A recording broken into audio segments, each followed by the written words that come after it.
ఇప్పుడు మనం next problem చూసినట్లయితే ప్రాబ్లం ఏమి ఇచ్చాడు?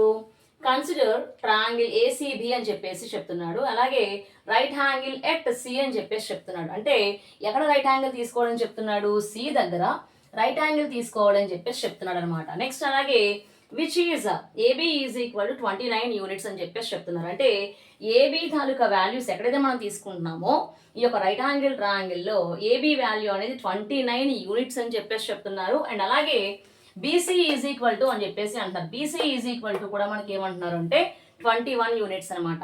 అంటే ఏబీ వాల్యూ వాడు ఇచ్చాడు, బీసీ వాల్యూ కూడా వాడు ఇచ్చాడు. సో ఇప్పుడు ఏం ఫైండ్ అవుట్ చేయమని చెప్తున్నాడు? అలాగే triangle ABC is equal to కూడా టీటా అని చెప్పేసి అనుకోండి అని చెప్పేసి చెప్తున్నాడు. నెక్స్ట్ ఏం కనుక్కోమంటున్నాడు అంటే determine the values of the cos square a plus sine square a, అది ఒకటి.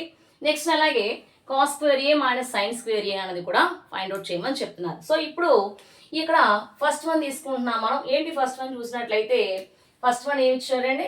Cos square a plus sine square A values అనేవి ఫైండ్ అవుట్ చేయాలని చెప్పేసి చెప్పారు. అయితే ఇక్కడ మనం తీసుకున్న రేషియోస్ ప్రకారం చూసినట్లయితే cos sine angle, okay, cos sign values మనకు తెలియాలంటే దాని తర్వాత ఫార్ములాస్ మనకు తెలియాలి కదా. ఆ ఫార్ములాస్ మనం చూసినట్లయితే కాస్ కి ఫార్ములా ఏంటి?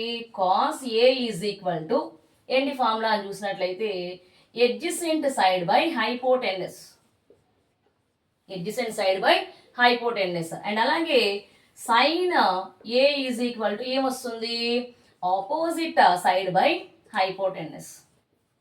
సో ఈ రెండు వాల్యూస్ వాడు ఇచ్చాడు, adjacent, hypotenuse, opposite side hypotenuse అని చెప్పేసి చెప్తున్నాడు. అయితే మనకి టూ సైడ్స్ వాల్యూస్ తెలుసు. ఏంటది? ఇక్కడ మనకి హైపోటెనస్ వాల్యూ తెలుసు అండ్ అలాగే ఎడ్జసెంట్ వాల్యూ కూడా తెలుసు. ఎప్పుడు యాంగిల్ ని బేస్ చేసుకొని ఎక్కడైతే మనం యాంగిల్ తీసుకుంటున్నామో ఆ యాంగిల్ ని బేస్ చేసుకుని వాడు ఏబీ వాల్యూ ఇచ్చాడు 29 అని చెప్పేసి. దీన్ని మనం ఏమంటాము?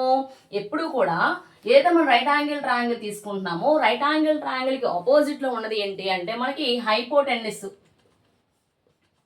Okay, hypotenuse. అండ్ అలాగే యాంగిల్ కిందకి యాంగిల్ కి ఆపోజిట్ లో ఉన్నది ఏమవుతుంది? Opposite side. యాంగిల్ కి ఆపోజిట్ లో ఉన్నది ఏంటవుతుంది? Opposite side. అండ్ అలాగే యాంగిల్ కింద ఏదైతే ఉందో బేస్ లోని దాన్ని ఏమంటామంటే ఎడ్జసెంట్ సైడ్ అని చెప్పేసి చెప్తాం మనం. ఓకే, సో ఇవి మనకి తెలిసినవి ఆల్రెడీ కూడా. అయితే మనకు తెలియనిది ఏ వాల్యూ తెలియదు? ఆపోజిట్ వాల్యూ తెలియదు. కాబట్టి ఈ ఆపోజిట్ వాల్యూ ఫైండ్ అవుట్ చేయాలి. సో ఇలా ఫైండ్ అవుట్ చేయాలి అన్నట్లయితే ఫస్ట్ ఆఫ్ ఆల్ మనకి ఏమైనా సరే 3 sides లోని కూడాను 2 sides వాల్యూస్ తెలిసి ఇంకో సైడ్ వాల్యూ మనకు తెలియలేనప్పుడు ఏం చేస్తాం మనం? పైథాగరస్ థియరీ అనేది యూజ్ చేస్తాం మనం. సో ఇప్పుడు దాన్ని బేస్ చేసుకుని ఏం చేస్తున్నాం మనం? పైథాగరస్ థియరీ అనేది యూజ్ చేస్తున్నాం.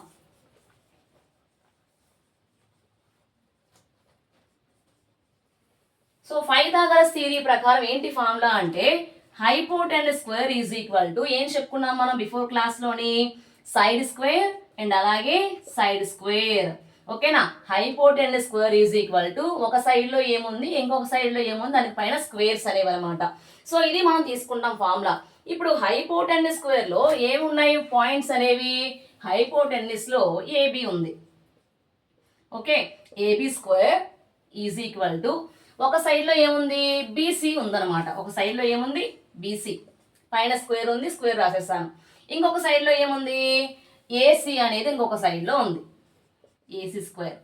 సో అయితే నాకు ఏ వాల్యూస్ తెలుసు ఏ వాల్యూస్ తెలీదో ఆ యొక్క డయాగ్రామ్ ప్రకారం చూసినట్లయితే తెలిసిన వాల్యూస్ అనేవి ఇందులో వేసేస్తున్నాను అనమాట. ఫస్ట్ చూడండి, AB is equal to value ఎంత ఇచ్చాడు? 29, ఓకే.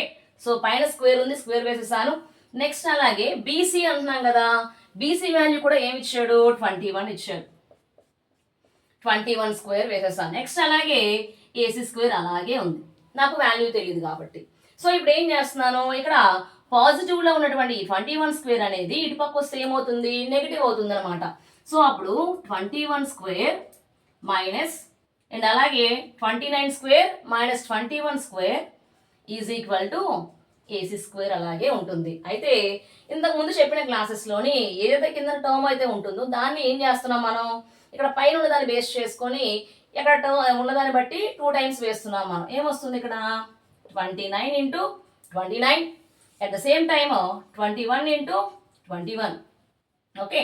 సో ఇక్కడ 21 జా ఎంత 21 జా 441. ఓకే 29 జా ఎంత 841. 29 జా ఎంత 841. సో ఇలాగా ఈ రెండు మనం చూసుకున్నట్లయితే నెక్స్ట్ చూడండి ఒకసారి ఇక్కడ ఏమొస్తుంది 841 మైనస్ 21 స్క్వేర్ అంటే ఎంత వచ్చింది 441. ఓకేనా so is equal to AC square. So అప్పుడు AC square is equal to ఏం రాసుకోవచ్చు 841లో నుంచి 441ని మనం తీసివేయాలి. సో ఇక్కడ మైనస్ చేస్తున్నాను. మైనస్ చేస్తే ఏమొస్తుంది 1లో నుంచి 1 తీస్తే ఎంత 0, 4లో నుంచి 4 తీస్తే 0, 8లో నుంచి 4 తీస్తే 4. ఓకేనా సో ఇప్పుడు AC square is equal to ఏమొచ్చింది 400. So AC square is equal to 400 వచ్చింది కాబట్టి మనకి ఏ వాల్యూ కావాలి ఏసీ వాల్యూ కావాలి. సో ఇప్పుడు ఏసీ వాల్యూ కావాలంటే AC is equal to square అటుపక్కన ఏమొస్తుంది రూట్ అవుతుంది. Okay so root over 400. So ఇప్పుడు ఏం చేస్తాము AC is equal to root 400 కదా నేనేమనుకుంటున్నానంటే రూట్ ఓవర్ ఈ 400ని 20 స్క్వేర్ కింద రాసుకుంటున్నాను నేను. 2 2 జా ఎంత 4, జీరోస్కి స్క్వేర్స్ అవుతాయి 2 zeros అనమాట. ఓకే సో అప్పుడు 400 అనేది మనకి వస్తుంది. సో ఇక్కడ స్క్వేర్కి రూట్కి క్యాన్సిల్ అయినట్లయితే ఏసీ ఈజ్ ఈక్వల్ టు ఏం మిగిలింది 20. అంటే ఏసీ వాల్యూ అంటే ఒక సైడ్ వాల్యూ తెలిసింది. ఆ సైడ్ వాల్యూ ఎంత వచ్చింది నాకు ఇక్కడ 20 వచ్చింది. ఓకే సో ఇప్పుడు మనం తీసుకున్న రైట్ హ్యాంగిల్ ట్రయాంగిల్లో 3 సైడ్స్ తాలూకు వాల్యూస్ తెలిసిపోయాయి కాబట్టి ఇప్పుడు ఏం ఫైండ్ అవుట్ చేయాలి వాడు అడిగిన దాని ప్రకారం కాస్లు సైన్లు మనకు కావాలి. ఓకే సో ఇప్పుడు కాస్ వాల్యూ కావాలి అంటే ఎడ్జసెంట్ బై హైపోటెన్యూస్ అంటున్నాం కదా మనం. ఎడ్జసెంట్ లో ఏముంది బీసీ ఉంది. ఓకే బీసీ బై హైపోటెన్యూస్ లో ఏముంది ఏబి ఉంది. నెక్స్ట్ అలాగే ఇక్కడ sine A is equal to sine కి ఫార్ములా ఏంటి ఆపోజిట్ కదా. ఆపోజిట్ లో ఏముంది ఏసీ ఉంది అండ్ హైపోటెన్యూస్ లో మళ్ళీ ఏముంది ఏబి ఉంది. సో బీసీ వాల్యూ ఎంత BC is equal to 21 by AB value ఎంత ఇచ్చాడు వాడు AB is equal to 29. Okay next అలాగే sine A value find out చేయాలి అంటే ఏసీ బై ఏబి కదా. సో ఇప్పుడు ఏసీ వాల్యూ మనకి ఎంత తెలుసు ఆల్రెడీ ఏసీ వాల్యూ మనం ఫైండ్ అవుట్ చేస్తాం ఇక్కడ పైథాగరస్ థియరీ ప్రకారం కూడా. సో ఏమొచ్చింది ఇక్కడ 20 బై ఏబి వాల్యూ వాడు ఇచ్చాడు ఆల్రెడీ ఎంత అని ఇచ్చాడు 21 యూనిట్స్ అని చెప్పేసి అంటున్నాడు. Okay 29 units. సో ఇక్కడ ఏం వేస్తున్నాము 29. సో ఇక్కడ cos A value find out చేసాము sign A value find out చేసాం. సో ఇప్పుడు వాడు ఏం అడిగాడో ప్రాబ్లంలో ఏం ఫైండ్ అవుట్ చేయమని చెప్పాడో దాన్ని ఫైండ్ అవుట్ చేస్తాం.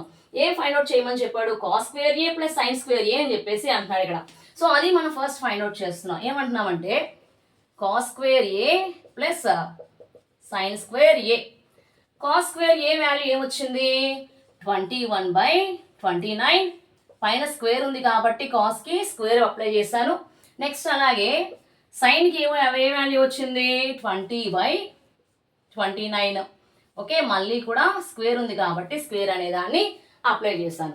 సో ఇలా అప్లై చేసిన తర్వాత ఏం చేశాను స్క్వేర్ మొత్తానికి వర్తిస్తుంది కాబట్టి స్క్వేర్ని సపరేట్ చేశాను. నేను ఏమొస్తుంది ఇక్కడ 21 స్క్వేర్ బై 29 స్క్వేర్ ప్లస్ అలాగే 20 square by 29 square.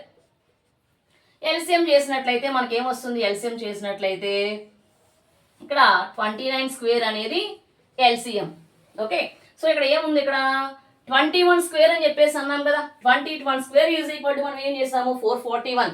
Okay 21 square is equal to 441. Next అలాగే 20 స్క్వేర్ ఈజ్ ఈక్వల్ టు ఎంత 400. 441 400 అండ్ అలాగే ఇప్పుడు రెండింటిని యాడ్ చేస్తాం మనం ఏమొస్తుంది ఇక్కడ 841 బై 29 స్క్వేర్ అంటే మనకి ఏమొస్తుంది 29 square is equal to 841. Okay 841. So రెండు క్యాన్సిల్ అయినట్టయితే 841 845 అంటే పైన కింద కూడా ఈక్వల్ టర్మ్స్ ఉన్నట్లయితే అప్పుడు మనం రెండింటిని కూడా 1 టేబుల్లో పోతుంది కాబట్టి సో 841 1 841 అనమాట. అంటే cos square a plus sine square A is equal to మనం ఫైండ్ అవుట్ చేసాం. ఎంత వచ్చింది వాల్యూ 1 వచ్చింది. సో ఇప్పుడు ఏ వాల్యూ ఫైండ్ అవుట్ చేయాలి మనం ఇంకొక వాల్యూ కూడా ఇచ్చాడు వాడు సెకండ్ వాల్యూ ఏమి ఇచ్చాడు cos square a minus sine square A. Cos square a minus sine square A. So ఇప్పుడు ఏం చేస్తాను, కాస్ స్క్వేర్ ఏ అంటున్నాడు, సైన్ స్క్వేర్ ఏ అంటున్నాడు. కాస్ వాల్యూ ఏమొచ్చింది 21/29, 21/29 హోల్ స్క్వేర్ మైనస్ ఇంకా ఏముందండి ఇక్కడ 20/29 హోల్ స్క్వేర్. ఓకేనా. So cos square a minus sine square A, cos term వేసాను అలాగే సైన్ టర్మ్ కూడా వేసాను ఇక్కడ నేను. సో ఇప్పుడు ఏం చేస్తున్నాను, మళ్ళీ యాజ్ యూజువల్ గానే ఏం చేస్తాను, ఎన్నిటికి సపరేట్ చేస్తున్నాను, ఎల్సిఎం కట్టేస్తున్నాను, మైనస్ ఏం చేస్తున్నానంటే 21 square minus 20 square by 29 square. Okay. So ఇప్పుడు 21 స్క్వేర్ ఎంత 441. నెక్స్ట్ 20 స్క్వేర్ ఎంత, మైనస్ ఉంది మైనస్ పెట్టేశాను. అట్ ద సేమ్ టైం ఏంటి అంటే 20 square is equal to 400 by 29 square ఎంత 841. సో ఇప్పుడు 441లో నుంచి 400ని మనం మైనస్ చేసినట్లయితే వాల్యూ మనకి ఏమొస్తుంది 41 అనేది వస్తుంది. 41/841. సో ఇది ఏ వాల్యూ అవుతుంది మనకి, cos square a minus sine square A taluka value ఏంటి అంటే 8, అంటే 41/841 అనేది దీని తాలూకా వాల్యూ అనమాట. సో ఇక్కడ రెండు అడిగాడు కదా, cos square a plus sine square ఏ అడిగాడు, cos square a minus sine square a అనేది అడిగాడు. సో ఈ రెండు కూడా మనం ఫైండ్ అవుట్ చేస్తాం. ఓకేనా, నోట్ చేసుకోండి.